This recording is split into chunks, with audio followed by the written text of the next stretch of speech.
making cash or if I'm first or last. I know it ain't no race, just gonna go my pace. I'm just trying to lay low like horns under halos. They say I'm a demon, I know I'm an angel. Just look at my wings, you know I can fly with hate on one shoulder. I try to survive, surrounded by darkness, captured by pain. They say we are different, I know we're the same. Girl, I know we're the same. I've been up all day and all night, living life the hard way, but it's alright. Thinking to myself now, I've gotta change my ways. Life's a living hell. I keep doing the same thing. I'm Jesse James Pariah. Jesse James Johnson, actually, but yeah. I'm from Hawaii. Surf a little bit. Grew up skating and stuff. Always liked music. Grew up on like Slim Shady and shit like that with my dad, and then once I was like, once I was like 10, I started skating over in like some skate park in California. That's when I got like punk rock, and then stopped surfing. Then I got back into surfing when I was like 16, and then like reggae music like became a big part of my life. Yeah, listening to like Bob and shit a bunch. And then just kind of always just into surfing and skating. Never was really into music and stuff. Kind of always insecure about that shit. But I don't know, eventually some things happened in my life, and yeah, when I was like 26, started like picking up like an ukulele, an instrument, started like learning a couple songs, and next thing I was feeling really good from it. Kind of liked it, like a special time in my life. Kind of needed it, and kind of ran with it. And then Pat Tenori introduced me because I was surfing. They're flowing me gear from Ruger. He was, and introduced me to Denim, and then me and Denim like hit it off right away.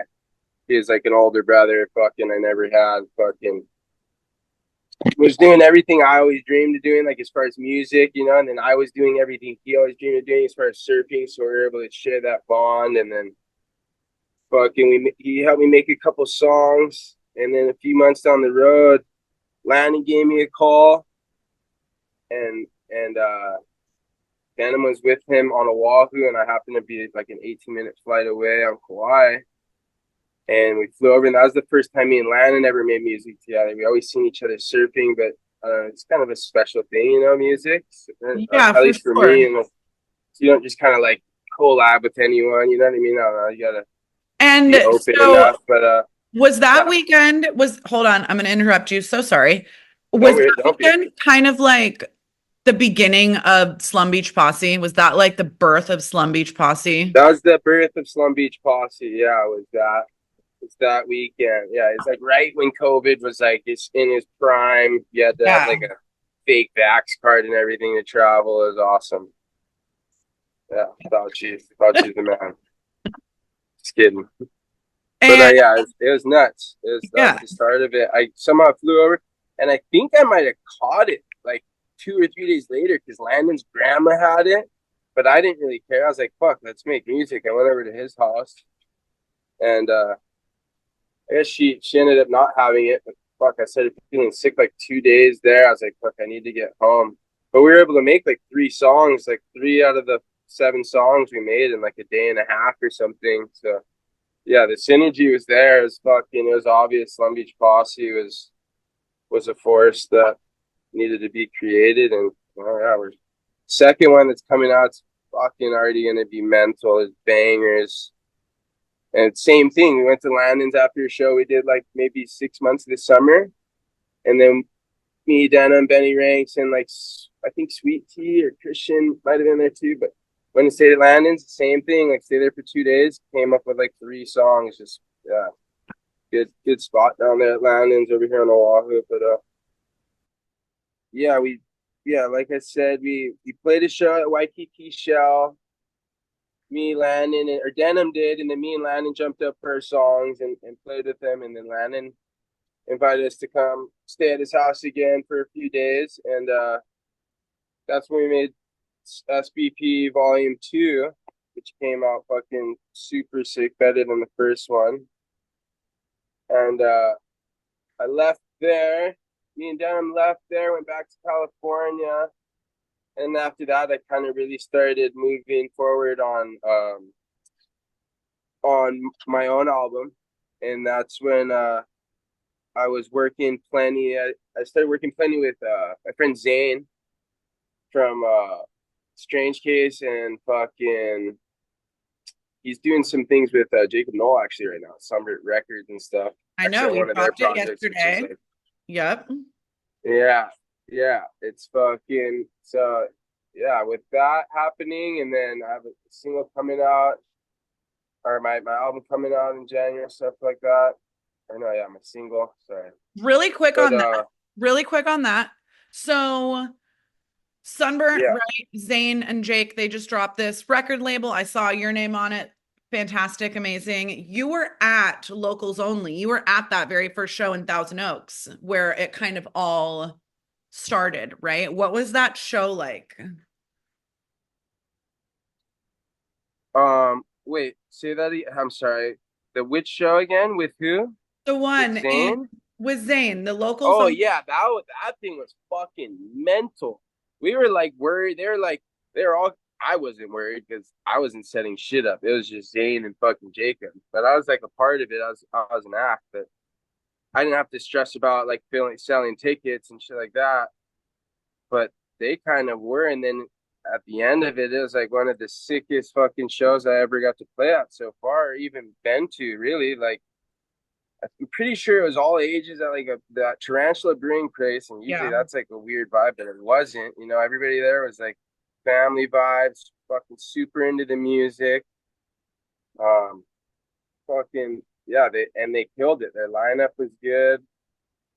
The vibes were all there, and it's kind of yeah, it was a good show, a good first show for them to kind of see like fuck, they're tripping, you know, just go with your gut and run with it because the people obviously like it and they're gonna keep showing up, which we want, you know, because we can keep playing our music and it keeps, you know, satisfying them. It's a win-win. Yeah, no, I think they've got something really special going. I think they have really successfully kind of incorporated the community aspect to local venue, smaller-ish shows. That's been, you know, I think at the end of the day, that's really what people want, right? When they go to a show is to feel involved, to feel included, and they have kind of seamlessly blended in that sense of community with everything they're doing because they're friends, that they bring in their 100%. Right. 100%. There's nothing worse than being at a place, especially a show, where you don't feel comfortable or known or wanted or you know. Totally. That connection is a special thing, and they've got it.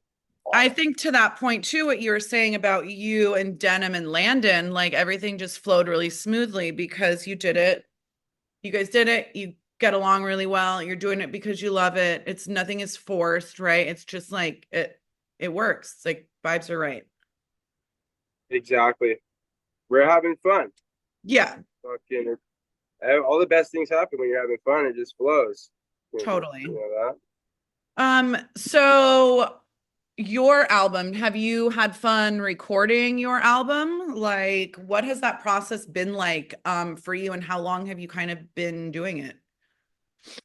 Like when like, oh, I want to fucking put out an album, you know? Like when did you make that decision and how long have you been kind of working on all these tracks? I made that decision. I think I was like right before I turned 30. I had known Kevin Zinger, who's now my manager. He's partners in like Regime Records and started SRH, and fucker's an OG, super fucking cool guy. Friend to me before anything, I'd have to say. And but yeah, I was surfing with him a bunch and staying in kind of his neck of the woods up in Malibu. And fuck, one day we were training, just doing some exercise and I fucking asked him, because a few people had come up to me you know, asking, you know, if I wanted to do stuff, and I wasn't really feeling the vibe. And I asked him, and he fucking, yeah, he was super into it. He's like, fuck, I was waiting for you to ask. Like, all right, let's get it going. And then from there, it's super easy because, like I was saying, Zane's, you know, he's, you know, pretty much raised Zane since he was like 15, took Zane in, and that's super nice. They're them living together. I was able to fucking go over to Zane and Zinger's house almost every other night when I'm in Malibu. And even if we're not making music, we're just there fucking talking shit and fucking, you know, just making that relationship and bond stronger so that, Yeah. you know. But yeah, it's been fun. I think I got like two more songs that we just need to kind of like wrap up, but other than that, it went pretty fairly smooth and fast. And yeah, looking to make the next one and play some shows, see if the people like it. I'm sure people will like it. What is it? Is it reggae? Is it rock? Is there punk in there? Is it like Yeah, sublime? I'd say there's a little bit of Like, everything. okay. There's like the first song that I'm dropping as a single is kind of like a more reggae vibe, maybe with like a little rock ass, but with like, you know, some rapping kind of maybe in there. I'm terrible with like this kind of stuff describing it, but I would say it's more of a reggae vibe. And then my second one that I'm gonna be dropping is kind of more of like a rock, almost punk vibe, but Okay. not too aggressive, you know.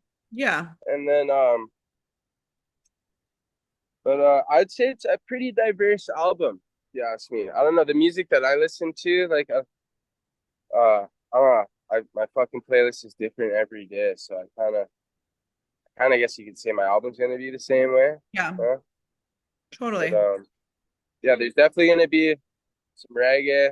There'll be stuff that I can make, you know, music I can make surf edits to and fucking shit like that. Like I don't know, stuff that gets me pumped up, and all that. Amazing. What did you listen to growing up? Like what are some bands that kind of molded your view of music and kind of shaped the artist that you are today? Like what were your go-tos when you were 12, 14, 16? 14 to 18. Yeah. Uh, uh, honestly, 14 to 18, I was listening to like a lot of Jim Morrison. I was like when Okay. I was super into acid. So I was like listening to Jim Morrison a bunch and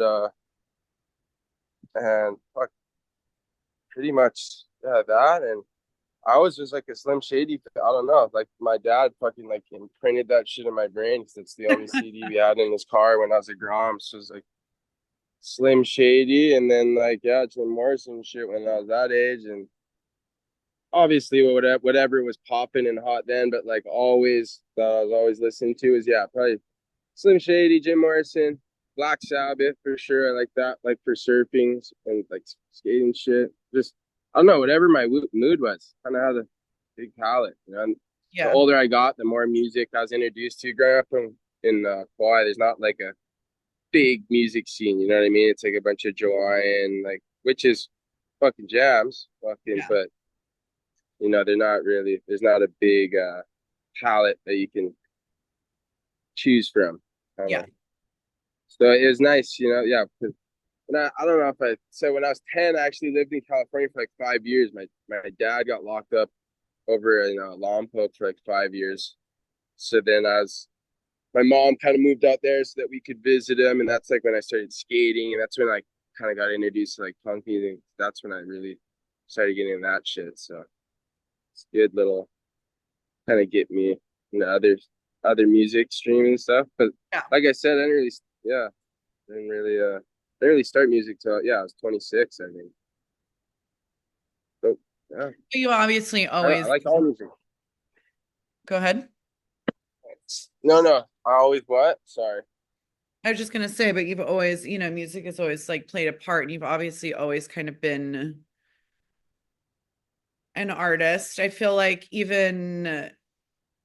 surfing, skating too is just like another. I feel like people that do that are almost always artists in some way, right? Even if they don't know it yet. It's like, you know, just another form of creativity. So even though you didn't start making music until you were 26, it was probably always there for you. Yeah, for sure. Sure. Always making little fucking songs and cadences in your head and shit, skating around town and whatnot. Yeah, 100%. Does it feel good to finally kind of make that a reality? Like, you know, we're like, oh, I want to do this, this, this, and this. Like, as creatives, it's always like always a million ideas going through your head. Does it feel good to kind of finally get those out into the world and be like, okay, like this is something that I'm proud of. This fully encompasses the complete kind of spans of my creativity. Yeah, it feels super good to, yeah. Because Or I is it always kind of scary? Like, imagined are that you? I would. Go ahead. I always kind of imagine, you know, there's always like a thought in my mind that I would one day. Yeah. But I didn't like just the way it happened. I was like, oh, interesting how, I don't know. I was like, when I was like a grown, like the only thing I did was like rap with my friends when I was drunk in parking lots, you know? So I always thought like when I was like in my teens, like, oh, I could fucking do this rapping shit and this and that. But I was always just surfing and skating. That's what I was, you know, obviously better at or more passionate about. But then, yeah, I fucking, when I started like, yeah, singing and shit, and I was like, oh, I could actually like make music. That, you know, as that ukulele kind of shed some light for me. And then, I don't know. I guess, yeah, even though it's funny, I don't listen to it the most, but I guess I can make it really well. Maybe because I've like heard it so much, but like it just like when I make music, it's like that's kind of the flow that naturally comes out. It's like that reggae fucking, yeah. I'm I'm uh I'm super stoked. The feelings are strange because some days I'm stoked and the other days I'm like, fuck. You know what I mean? Am I a fucking poser? Am I like, what am I doing here? Like, you know what I mean? Like, I don't know. Like, there's guys that have been doing this for years and fucking, but I gotta eventually, you know, get my foot in the door somewhere and start, you know. Yeah. And I mean, I think it's fun. that, I'm looking forward to the adventure. yeah, that's imposter syndrome. I think every single person that does anything even remotely creative has it at one point or another. And you're always like, am I a fraud? Am I like, you know, you get into comparing, but I think overwhelmingly you just have to kind of tell yourself, you're like, hey, for me at least, it's like, oh, you know, I'm doing what I always wanted to do. And even if I suck at it, there's that inherent value in that, regardless of what the end product is, right? Even though your end product is probably going to be fantastic, amazing, wonderful. We always have that that fear. That fear. But do you think that like meeting Denim and making music with Denim, was that kind of like a keystone moment for you? Is that like a turning point for you? Like a pivotal for sure. Yeah, for sure. I mean, maybe I would have pursued my dreams as a musician, but I don't think so. I was so in my fucking head after Pat, like, because it really, yeah, Pat Tenori, my friend Ryan Hackman was like, dude, I talked to Pat. Pat's fucking down, and I was like, what, for real? So I talked to Pat. He's like, yeah, set up a fucking studio for me to go make a couple songs, and then he had a friend that knew Denim, and fucking so it was Jared from Dirty Heads. Jared showed up, and then fucking he brought Denim, and fucking next thing I know, I was like best friends with Denim. I made a couple songs that were decent. I still listen to them today. I kind of like them more now, but like for a year after that, I just completely cut off. I was like, I'm a fucking poser, this and that. Like, I'm not gonna, like, I'm a fucking joke. But if it wasn't for Denim, he'd call me like every 3 months, like, oh, you gotta keep making music. Like, you gotta fucking share your gift, this and that. I'm like, ah. And then that's when he hit me up. Yeah, maybe like probably, yeah, after that, that's when he hit me up when he was at Landon's. He's like, come over here and help us make this. And then instead of it just being like my project, like, fuck yeah, like I'll go make music with the boys. And that was where I was like, okay, this is what I want to do. I'm just trying to lay low, like horns under halos. They say I'm a demon, I know I'm an angel. Just look at my wings, you know I can fly. If hate always shows